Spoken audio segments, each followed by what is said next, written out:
आज जो हमारे गेस्ट हैं यहाँ पर पीछे बैक स्टेज पर, उनको किसी भी तरह के कोई भी इंट्रोडक्शन की जरूरत नहीं है। आप सब लोग उनको बहुत अच्छे से जानते हैं और उनको बहुत प्यार करते हैं। Please give an energetic and warm welcome to the one and only doctor Vikas Divya Kirti sir.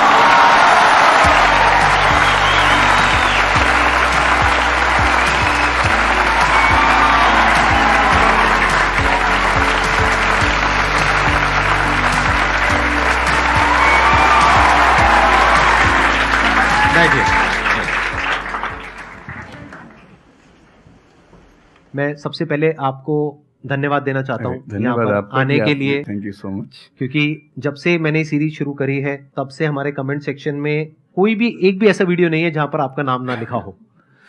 कई बार मुझे ऐसा लगता है देख करके कमेंट सेक्शन को कि ये मैं अपने चैनल पे आया हूँ या आपके चैनल पे हूँ।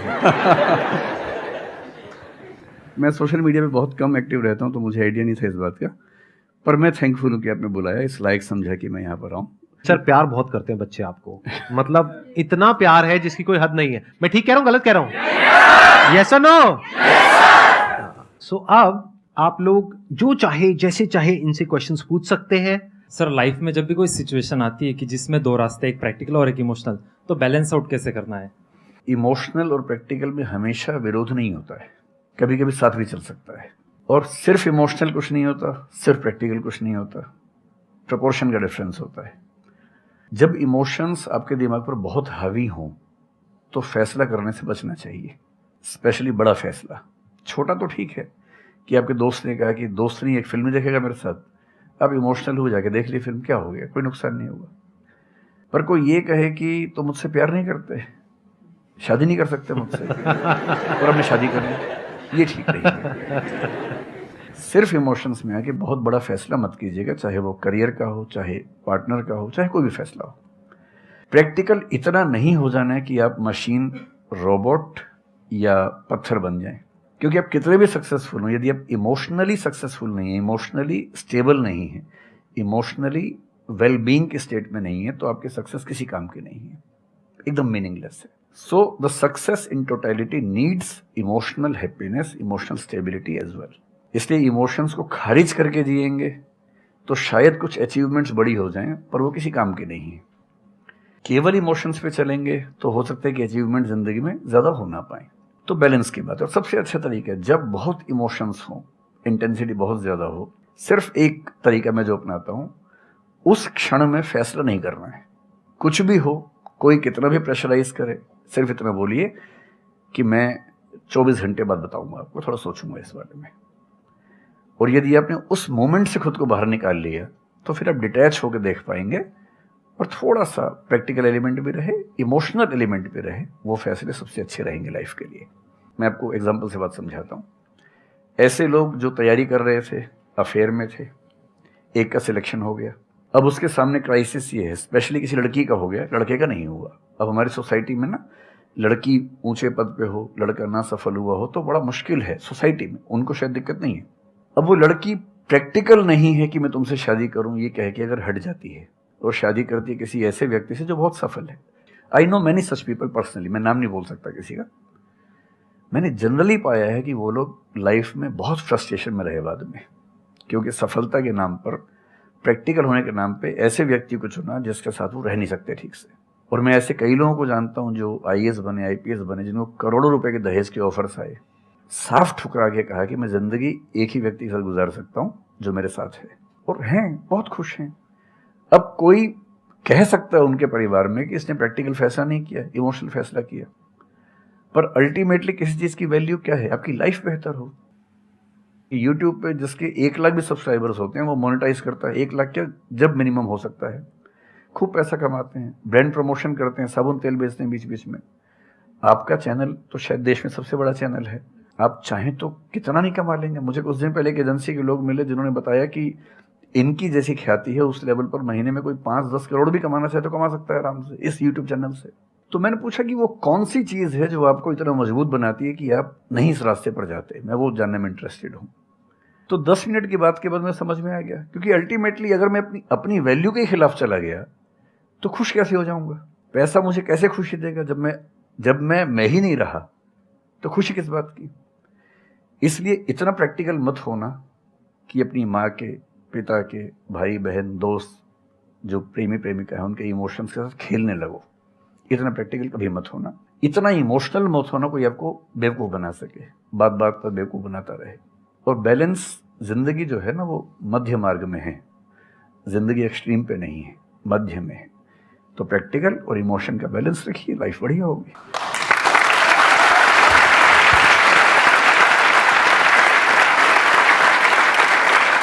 आपने सर इतने अच्छे से एक्सप्लेन किया, मेरे पास में कुछ है ही नहीं बोलने के लिए।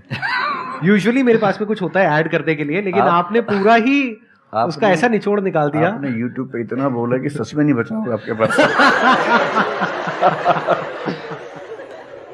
6-7 साल पहले की बात है, मेरी एक स्टूडेंट थी जो सुसाइडल टेंडेंसी की शिकार थी उस समय। उसके घर में कुछ ऐसी ट्रेजेडी, उसकी मदर की डेथ हुई थी, और एक ऐसी ट्रेजेडी जो बहुत ही रेयर किस्म की ट्रेजेडी है, जो शेयर करना ठीक नहीं है यहाँ। तो वो मेरे पास आई और मुझे लगा कि आज मैं पहली बार किसी ऐसे व्यक्ति से बात करूं जो डिप्रेशन में है और सुसाइड कर सकता है अगले 1-2 दिन के अंदर अंदर।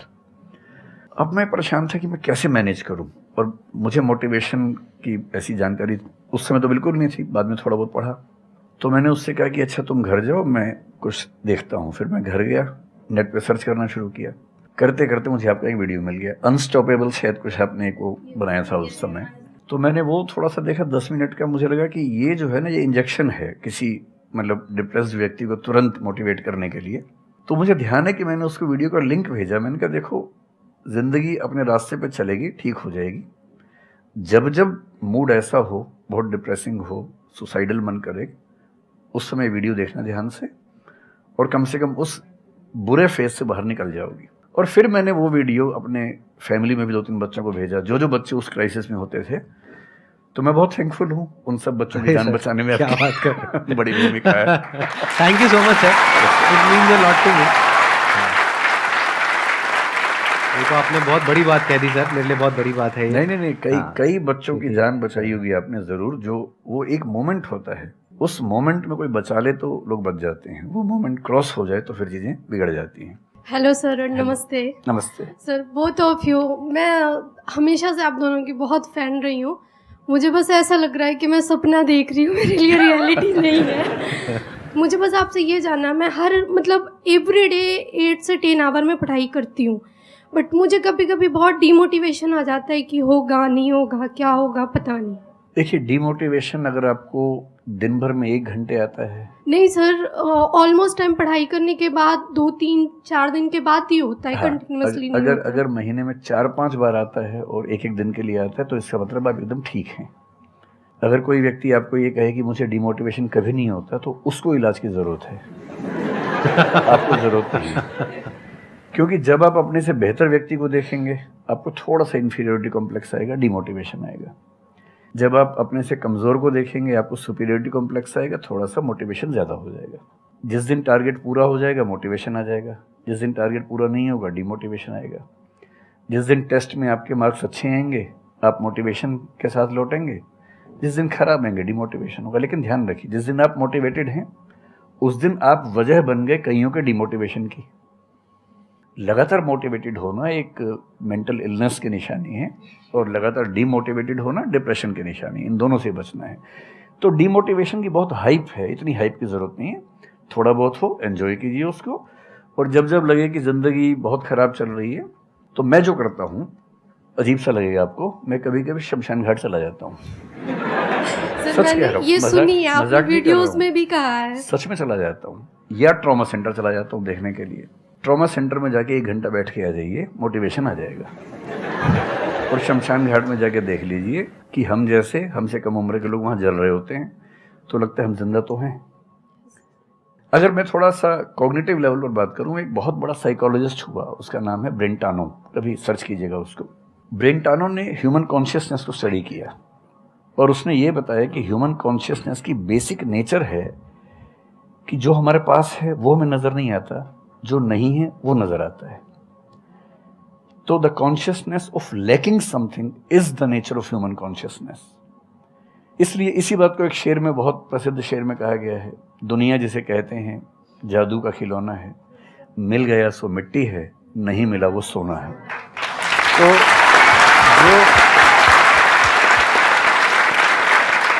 तो जो आपको नहीं मिलेगा ना, हमेशा बड़ा होकर दिखेगा, जो मिलेगा छोटा हो जाएगा। तो ईमानदारी इसमें है कि जब जब डिमोटिवेशन और डिप्रेशन हो, एक कागज़ लेके बैठ जाइए और एक तरफ लिखिए मेरी ज़िंदगी में ऐसा क्या क्या है जो दूसरों के पास नहीं है। पेज भर जाएगा पूरा। तो जो है उस पर ध्यान दीजिए और एंजॉय कीजिए। मेरा क्वेश्चन है कि आजकल बहुत लोग बोलते हैं कि एजुकेशन सिस्टम हमारा पुराना हो गया है और बहुत लोग बोलते हैं कि इसे चेंज करना चाहिए और ये सारी चीज़ें बहुत पुरानी हो रही है जो हम अभी करंटली पढ़ रहे हैं। तो इस पे आपका ओपिनियन क्या है? एजुकेशन सिस्टम में तो बहुत मेजर चेंजेस की ज़रूरत है और ये बात भारत सरकार ने एक्सेप्ट भी की है, नई पॉलिसी भी लेके आए हैं। मतलब मुझे लगता है कि कई लेवल्स पे देखना है। सबसे पहले तो ये डिफाइन करना ज़रूरी है कि एजुकेशन का पर्पज़ है क्या। क्या पर्पज़ केवल नौकरी लेना है, एक जॉब मिल जाए, वही पर्पज़ है? मैं उससे एग्री नहीं करता हूँ। मेरी राय में एजुकेशन का बेसिक पर्पज़ है कि एक होमो सेपियंस एक इंसान बन जाए, सोचना आ जाए, उसको समझना आ जाए। कोई राजनेता या धर्मगुरु उसको गधा ना बना सके, बेवकूफ़ ना बना सके। उसे इतनी समझ हो कि वो चीज़ों को फैक्चुअली, ऑब्जेक्टिवली समझ सके, तर्क कर सके, बहस कर सके और अगर तर्क और बहस में सामने के तर्क ठीक हैं तो उनको एक्सेप्ट भी कर सके, इतना विनम्र भी रहे। बेसिकली पर्सनैलिटी ग्रूमिंग का प्रोसेस एजुकेशन है, वो केवल नौकरी का मामला नहीं है। पहली गलती तब होती है जब हम उसको केवल नौकरी का मामला मान लेते हैं। मतलब नौकरी ज़रूरी है, ऐसा नहीं कि ज़रूरी नहीं है, लेकिन वो सिर्फ वो उसका पर्पज़ नहीं होना चाहिए। सेकेंडली, कई ऐसी चीज़ें जैसे अगर बहुत विस्तार में तो भी नहीं जा सकते, जैसे एक बहुत छोटी बात है सेक्स एजुकेशन हमारी सोसाइटी में। ये इतनी ज़रूरी चीज़ है। स्कूल में जो एडोलेसेंस की एज के लोग हैं, 12, 13, 14 की एज के लोग हैं, उनको वो सब चीज़ें बताएं ताकि गलत सोर्सेज से इन्फॉर्मेशन ना मिले, कोई गलती ना कर बैठें। हेल्थ एजुकेशन के रूप में हो, उनको सारी चीज़ें पता हों, ठीक हाथों से पता हो, ठीक तरीके से पता हो। फिर मेरा ख्याल है कि जैसे IITs में अब तो होने लगा है, पहले क्या था कि हम टेक्नोलॉजी सेंट्रिक एजुकेशन पर ज़्यादा फोकस करते थे कि आपने मशीन को समझ लिया, तकनीक को समझ लिया, हो गया, इंसान को नहीं समझा। टेक्नोलॉजी पढ़ने वाले लोग समाज और इंसान से एकदम कटे हुए थे। अब तो ह्यूमैनिटीज़ के कुछ सब्जेक्ट्स पढ़ाने की परंपरा शुरू हो गई है। एक होलिस्टिक एजुकेशन हो। ह्यूमैनिटीज़ वाला बच्चा केवल हिस्ट्री, पॉलिटिकल साइंस, सोशियोलॉजी पढ़ता है, उसको कोडिंग का सी भी नहीं आता, टेक्नोलॉजी बिल्कुल नहीं आती उसको MS एक्सेल भी नहीं पता क्या होता है। टेक्नोलॉजी वाला सिर्फ टेक्नोलॉजी पढ़ता है, वो ह्यूमन ब्रेन को नहीं पढ़ना चाह रहा, सोसाइटी को नहीं पढ़ना चाह रहा। क्यों नहीं एक ऐसी शिक्षा हो जिसमें एक इंटीग्रेटेड अप्रोच हो, होलिस्टिक अप्रोच हो कि हम खुद तय कर सके कि किस किस एरिया में हमें ज़्यादा जाना है और एक बेसिक अंडरस्टैंडिंग हर चीज़ की हो। तो बेसिक 3 फार्मूले माने जाते हैं। एक यूनिवर्सलाइजेशन ऑफ प्राइमरी एजुकेशन है कि 10वीं क्लास तक की शिक्षा हर बच्चे को मिले, ठीक से मिले। वोकेशनलाइजेशन ऑफ सेकेंडरी एजुकेशन यानी 11वीं 12वीं की पढ़ाई का पर्पज़ है कि बच्चा ये समझ पाए कि उसको ज़िंदगी में आगे कहाँ जाना है। और फिर जो हायर एजुकेशन है वो सबको करने की ज़रूरत नहीं होनी चाहिए, वो शौक पूरा करने के लिए नहीं है, वो शादी का वेटिंग रूम नहीं है, वो उसके लिए है जिसको सच में आगे पढ़ना है। वो उतना पढ़े, सब्जेक्ट चूज़ करे और फिर उसमें गहराई से रिसर्च करे ताकि डेवलपमेंट के रास्ते पर अब बढ़ें। हम एजुकेशन के मामले में बहुत बुरी स्थिति में हैं। मैं तो जिस उम्र में हूँ, मेरा अब तो पर्पज़ भी ये बन गया है कि अब मैं उसी पे कुछ काम करूं। एक यूनिवर्सिटी शुरू करने की योजना मेरे मन में है, इनसे मैंने शेयर भी किया था। और मैं जिस तरह का विश्वविद्यालय सोचता हूं वो नौकरी देने के पीछे पागल नहीं होगा, वो होमो सेपियंस को कायदे का इंसान बनाने की कोशिश करेगा। नौकरी तो उसका एक पार्ट है। मतलब आप जितने भी सफल लोगों को देखेंगे जनरली, जैसे मैंने इन्हीं से पूछा, ये जिस फील्ड में सफल हैं, इनका जो करियर है, अगर मैं इसको छोड़ भी दूं तो अदरवाइज भी जो इनका करियर है वो उस विषय से जुड़ा हुआ नहीं है जो इन्होंने पढ़ा है ग्रेजुएशन में। मेरा भी नहीं है, आमतौर पे किसी का भी नहीं है। 90% लोगों को मैं देखता हूँ जो सक्सेसफुल हैं, उनके ग्रेजुएशन के सब्जेक्ट में और लाइफ की फील्ड में कोई लिंक नहीं है। तो बेसिक पर्पस क्या है? वो स्मार्टनेस बाहर आ जाए, ग्रूमिंग हो जाए, इंटेलिजेंस है, इमोशनल इंटेलिजेंस है, वो सब जो टूल्स हैं वो उस बच्चे को सीखने को मिल जाए ताकि फिर वो ज़िंदगी को फेस कर सके, इनोवेट कर सके, नए रास्ते निकाल सके। 1000 रास्ते दुनिया में होते हैं। तो सच बात है कि काफ़ी चेंजेस की ज़रूरत है और आप और हम मिलकर करेंगे चेंजेस। एजुकेशन वाइज अगर देखा जाए तो मैंने बहुत ज़्यादा कुछ नहीं किया है अपनी लाइफ में, बट मेरे स्टैंड पॉइंट से अगर आप देखोगे कि एजुकेशन क्या है, तो एजुकेशन का सबसे बड़ा गोल ये है कि एक इंसान का दिमाग खुले, बजाय कि उसका दिमाग इतना नैरो डाउन हो जाए कि उसको लगे कि बस यही अगर हो गया तो सक्सेस है, ये नहीं हुआ तो फेलियर है। आप अनगिनत तरीकों से अपने गोल को, अपने पर्पस को, या जो भी आप करना चाहते हो उसको अचीव कर सकते हो। एजुकेशन का सबसे बड़ा गोल ये होना चाहिए, और वही मेरी कोशिश है अपने इन सेशंस के थ्रू करने की, कि एक इंसान का दिमाग खुल जाए, उसके दिमाग में एक पॉसिबिलिटी माइंडसेट आ जाए, ना कि एक लिमिटेड माइंडसेट हो कि बस ये हो गया तो बहुत है। अब प्रॉब्लम क्या है, ये जो लिमिटेड माइंडसेट है ये बहुत लोगों का है, करोड़ों लोगों का है, तो वहां पे कंपटीशन भी बहुत है। पॉसिबिलिटी माइंडसेट जबकि देखा जाए तो ज्यादा इंटरेस्टिंग है, लेकिन बहुत कम लोगों का है और वहां पे कंपटीशन कम है। और पॉसिबिलिटी माइंडसेट क्या होता है कि कोई भी काम अगर मैं कर रहा हूं, अगर वो नहीं हुआ तो इसका मतलब ये नहीं है कि मैं फेल हो गया, इसका मतलब ये है कि मैं क्रैक नहीं कर पाया। There has to be a way. ये एजुकेशन काम अगर कर दे तो रियल एजुकेशन हो गई हमारी। मतलब एक इंसान को, हाँ सॉरी, थॉमस एडिसन बल्ब के आविष्कार में लगा हुआ था, हाँ जी, 1000 बार फेल हुआ। तो किसी ने उससे पूछा कि यार तुम बार बार करते होता तो है नहीं तुमसे, क्यों कर रहे हो? तो उसने पता है क्या कहा, हर फेलियर के बाद मैं ये जानता हूं कि बल्ब इस तरीके से भी नहीं बन सकता, और अब मैं 1000 तरीके जानता हूं कि इन तरीकों से नहीं बनेगा, और उसके बाद वो तरीका ईजाद हुआ जिससे बना। एजुकेशन से एक इंसान का दिमाग इतना खुल जाए कि सबसे पहली चीज तो उसको ये समझ आए कि मैं कुछ भी नहीं जानता हूं। हाँ, एकदम ठीक बात है। एजुकेशन मस्ट बी सच कि वो लाइफ लॉन्ग आपका एक क्वेश्चनिंग माइंड बना ही रहे, कि आप कहीं भी हो, कुछ भी कर रहे हो, आपके दिमाग में क्वेश्चंस चले, questions related to the problems. जो भी आप काम कर रहे हो वो क्या है, अल्टीमेटली प्रॉब्लम सॉल्विंग है, तभी उस काम में वैल्यू है। अगर किसी की कोई प्रॉब्लम ही नहीं सॉल्व कर रहे हो तो उसमें वैल्यू कहां ऐड हो रही है, और वैल्यू नहीं ऐड होगी तो आपको पैसा कैसे मिलेगा, फिर चाहे जॉब हो चाहे बिजनेस हो। सो द आइडिया इज कि आपका दिमाग ये चलना चाहिए, अच्छा ये प्रॉब्लम है ना, पहले तो मुझे नहीं पता है कि इसको सॉल्व कैसे करना है, क्योंकि अगर आपको पहले से ही पता है तो आपको वही पता है जिस तरह से वो प्रॉब्लम सॉल्व होती आई है। That may not be relevant in today's context, but still आप उसको उसी तरह से सॉल्व करोगे जिस तरह से सब कर रहे हैं। वहां पर कंपटीशन है, फिर आप कहोगे कि कुछ हो नहीं रहा है। सो द आइडिया इज कि पहले तो ये प्रॉब्लम है जो मुझे अच्छे से समझ आई, मैंने इस पे फोकस किया, अब इसको सॉल्व करने के इन्फिनिट तरीके हैं, एक रास्ता नहीं है, बहुत सारे रास्ते हैं, मुझे पता नहीं है। This is the goal of education, कि मुझे नहीं पता है लेकिन पता किया जा सकता है। This is another goal of education. उसमें से कुछ तरीके काम करते हैं, कुछ नहीं करते हैं, यह भी हमको क्लियरली पता होना चाहिए। मतलब your personality must be dynamic, it must not be static. जैसे मैंने देखा है बहुत लोगों को जो मुझे मिलते हैं, कुछ लोग हैं उसमें से जो, जैसे मैं सर से मिला अभी ऑफ कैमरा, हम लोग बैठे हुए थे, डिस्कशन कर रहे थे, तो it was a great experience sir, आपके साथ में बैठ करके जिस तरह से, जिस ठहराव से सर बात कर रहे थे, जिस तरह से चीजों को सुन रहे थे, समझ रहे थे, और मैं क्वेश्चंस पूछ रहा था, ये मेरे से क्वेश्चंस पूछ रहे थे, तो there was a conversation which was going on. On the other hand there are some people जिनसे मैं कभी कहीं मिला तो उनकी अप्रोच क्या है कि मुझे सब पता है, वो गड़बड़ हो जाती है। शिक्षा की दुनिया में बहुत प्रसिद्ध कहावत है, भारतीय अगर परंपरा में देखें तो विद्या ददाति विनयम में एक बहुत प्रसिद्ध कथन है। अगर कोई पढ़ा लिखा आदमी अपने ज्ञान की वजह से अहंकार करे तो मान लीजिए कि वो पढ़ा लिखा नहीं है, पढ़ाई उसके दिमाग पर हावी हो गई है, अभी उसको अंदाजा नहीं है कि कुल संसार के ज्ञान में उसकी हिस्सेदारी डेसिमल में भी नहीं है। और जिसको ये पता है कि मेरा ज्ञान बहुत कम है, वो विनम्र ही रहेगा। और इसलिए जो बड़े प्रोफेसर्स हैं, अगर आप कभी सुनेंगे, मैं जानता हूँ, मैं यूनिवर्सिटी में जब पढ़ता था, सबसे बड़े प्रोफेसर क्या बोलते थे कि मैं इस विषय का विद्यार्थी हूँ, कभी नहीं बोलते थे कि मैं प्रोफेसर हूँ। इतना साहस किसी में कैसे कि मैं प्रोफेसर हूँ? अरे आप जिंदगी भर स्टूडेंट बने रहेंगे तो ही काफ़ी है, उससे बड़ी बात तो सोचने भी नहीं चाहिए। बहुत बड़ी बात है।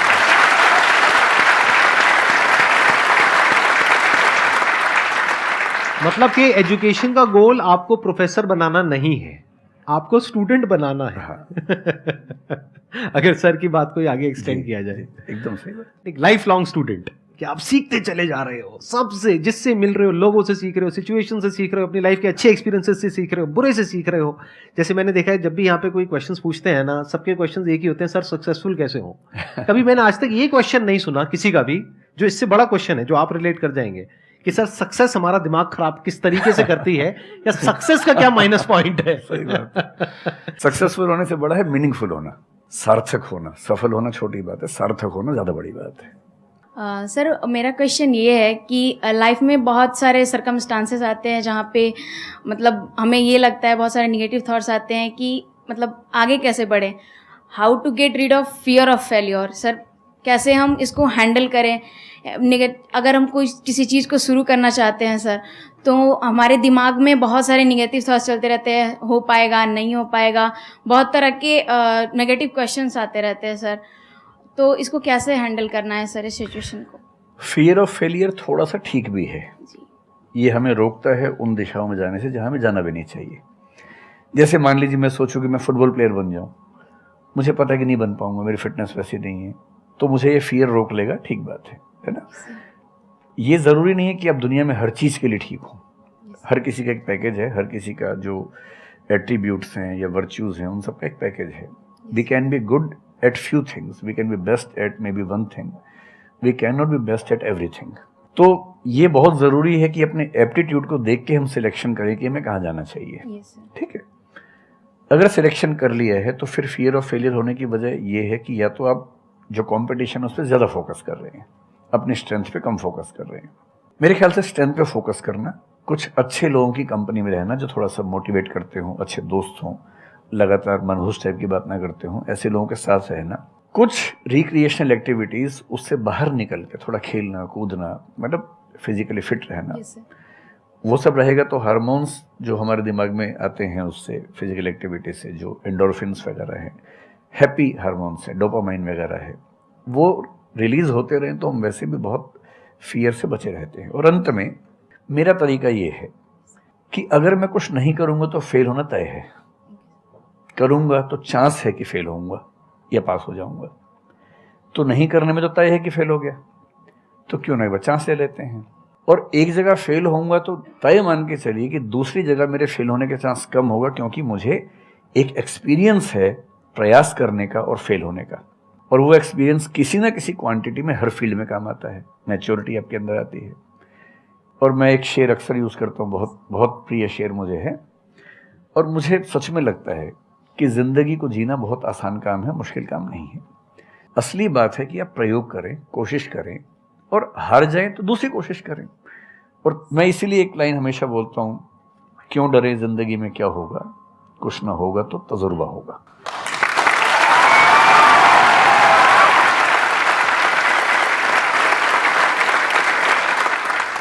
मुझे भी सर के जैसे मोटिवेशनल स्पीकर बनना है सर, पर मैं ये सोचती हूँ कि अगर मैं वीडियो बनाऊँगी, कंटेंट बनाऊँगी, तो संदीप सर को छोड़ के या फिर बहुत बड़े बड़े मोटिवेशनल स्पीकर्स हैं उनको छोड़ के मुझे देखेगा कौन। मतलब ये मेरे अंदर थॉट्स आते हैं कि अभी मेरा मतलब मैं 19 ईयर की हूँ, तो मैं जब वीडियो कंटेंट बनाऊँगी तो मैं कुछ, मुझे ऐसा मतलब मेरे अंदर ये थॉट है कि मैं कोई बड़ा आदमी नहीं हूँ या फिर कुछ बड़ा नहीं हूँ, तो मैं ये वीडियो कैसे डाल सकती हूँ, लोग क्या सोचेंगे कि मतलब तू ये तो खुद कुछ नहीं है और लोगों को मोटिवेट कर रहा है, ऐसा मेरे अंदर थॉट आता है। पहले या तो कुछ कर लीजिए ज़िंदगी में, उसके बाद मोटिवेट कर लीजिए, और नहीं तो मोटिवेशन एक पूरी साइंस है, साइकोलॉजी से जुड़ी साइंस है, उसको ठीक से पढ़ के रिसर्च करके उससे बात कीजिए। शुरू में तो जब इन्होंने भी शुरू किया होगा, कहाँ शुरू में लोग जानते होंगे, बड़ी लंबी स्ट्रगल होती है, किसी भी फील्ड में इतनी लंबी स्ट्रगल है। देखिए जो आदमी सफल है ना, आप ये जो हमारा वर्तमान है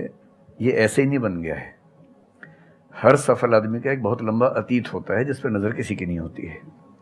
और बशीर बद्र ने एक बड़ी गहरी बात कही थी, ये फूल मुझे कोई विरासत में मिले हैं, तुमने मेरा कांटों भरा बिस्तर नहीं देखा।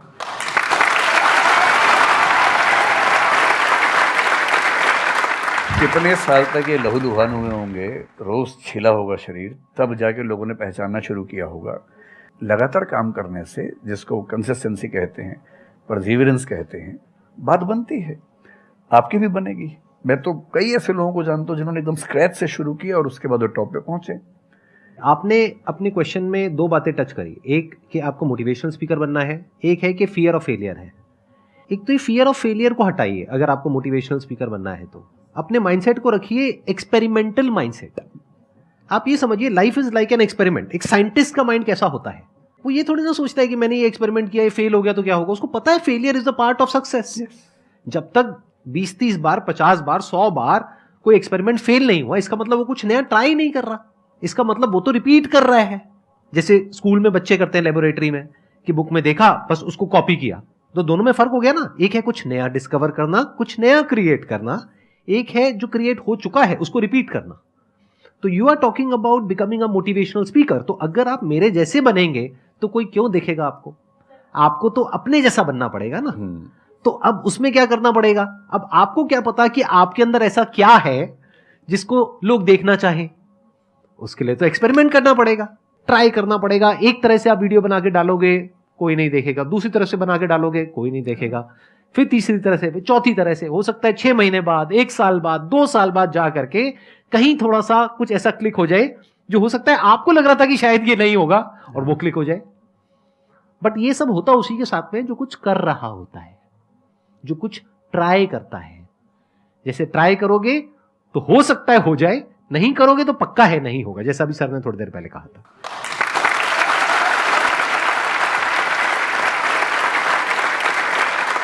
Thank you so much sir, यहां पर आने के लिए।